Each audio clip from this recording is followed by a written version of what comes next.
What's up, Homestead Homies? This is Off Grid with Doug and Stacy, and I'm Stacy, and today I kind of wanted to bring you along with a bunch of the stuff that I'm doing today.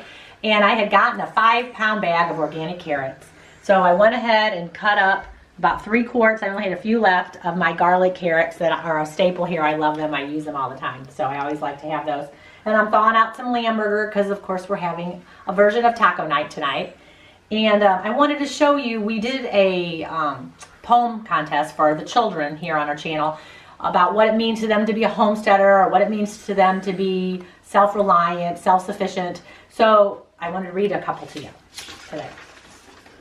So let's see, the first one is, there's 3 of them, and they're by the Cargill family, and they are from Birch Tree, Missouri. So I want to read you the first one. It's called Living in the Woods. Living in the country is lots of fun. In the green grass bare feet I run, picking the flowers and snacking on berries. I may see a deer or two jumping through the woods, bunnies nibbling on grass nearby, campfire and firefly. The sun starts to set, the owls start to hootin', bats come out for a buggy dinner, crickets sing and so do frogs, whippoorwill call and a cheery good evening. The stars come out and shine so bright, the moonlight up the whole night. When the night is almost over, the sun starts to rise, and some of us just opening our eyes. That's Maggie Mae Cargill. She's 9 years old. And so here is her sister, Clarabelle Sunshine Cargill, and she's 11. It's called Living in the Country. Living in the country is so much fun, building forts, doing chores, or just lying in the sun. Living in the country means so much chores to do, folding and watering feeding and watering animals and mucking up the poo. When evening comes after working all day, it is time for bed. Don't forget to pray. And that was from Clarabelle. Good job, guys. And then Simple Living, and this is by Isabel. I don't know if it's Isabel or Isabella Cargill, and she's 14. Living in the country on a farm in Timbuktu is really cool if you know what to do. From how to milk a cow to how to wash your clothes, living in the country provides all of those. Learning how to live in this land they call untamed is something very special for folks out here renamed.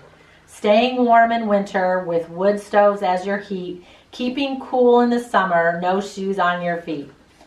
Solar is your power. When the sun shines, it is good. The garden uses it also to provide us with food. The farm animals lying around all lazy, very much at ease, living on the land, doing whatever they please.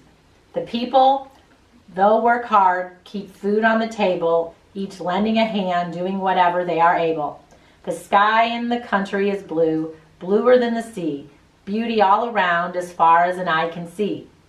The sun shines hot sometimes, others non-existent. Some days are rainy and others are magnificent. Out here in the country, everyone carries a gun, a knife, and a Bible, the 3 main weapons. So, in this land of country life, you must know how to live. What you receive is determined by all that you give. Wasn't that awesome? Thanks, Isabel. That was great. So, now what I want to do is show you my main reason for this is something that Doug kind of thought of, and I thought it was a great idea because I don't have any storage here. I mean, we just have our clothes upstairs. We just have 2 chests of drawers. He has one and I have one. So we don't have a lot of storage because we have a little over 600 square feet here. So storage is a premium. So whatever we can do, you know, we try to do the best we can with what we have. And I was just working with these shelves, and I was cram packing them with everything, and then things were in those little rubber totes and everything. It was just kind of messy in the back room. So Doug thought, let's get a pantry. And so he kind of designed it how we would make a corner pantry and make it 6 foot tall, and it would fit in the corner in our back room, and then I could use it as a pantry and get organized, because this year, you guys know that my goal is to be very organized in the garden and then also in our house. So I'm excited to show you, so let's come and see my new pantry. Ta-da! Here it is, my beautiful cedar pantry. Like I said, it was like 6 foot high, and we had it made local here by the Amish. We had a lot of our furniture made local by the Amish because we want to keep the money local in our community.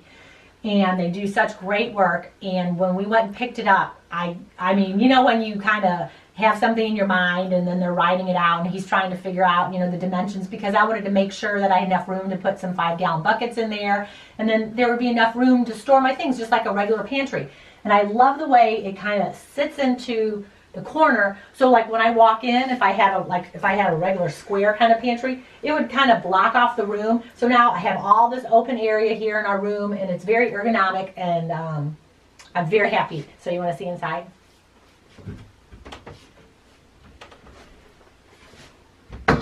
Ta-da! Here it is. So I have like 5-gallon buckets. I mean, I just have all my things here and I can see everything. I just open it, and then even like if I have Doug to get something, now he knows where everything is. If I tell him, I know what drawer or what shelf it's on, and I'm very, very happy with it. So I'll also say that I was really surprised. I didn't think it would hold as much as, you know, as it does. I mean, I got a ton of stuff in here. Tons of my things that I can, things that I just tons of everything. I mean, it's jam-packed with lots of stuff. So I was pleasantly surprised that it held more than I had thought. So if you guys are thinking about maybe building a corner cabinet, it is definitely very functional, and it worked out great. So this isn't my end-all be-all food storage. This is just like the stuff that I use every day. But we will have long-term food storage. He's building a root cellar in the next few weeks when the weather kind of gets a little bit more consistent and it dries up, because the ground's really wet right now. So he's really looking forward to getting into that, and so am I, because what we are planning on doing is do part of our root cellar build and make it part of our learning center. So we've been trying to sell t-shirts. We have 2 kinds, of Homestead Homey t-shirts, and we also have Get Closer to Your Food. And we're trying to raise money to build this learning center. And so we want to incorporate that on top of the root cellar. So that's our plan right now. So if you haven't gotten a shirt, the links will be below, and then check that out.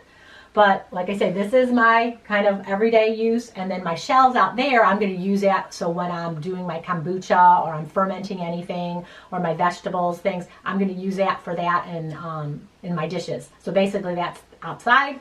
This is here to make me be a little bit more functional and just get my things right at my fingertips. And then long-term storage will be outside in the root cellar. And then I wanted to leave you guys today with one more poem. And this one is from Allison Namiki Roberts, and she's from Honolulu, Hawaii. And it's called Homesteading is Our Way of Life. Homesteading is important to me. A homesteader is the thing to be. Growing your food can be really fun, especially if you know where it comes from. Animals can be fun too, but not when you're cleaning their poo.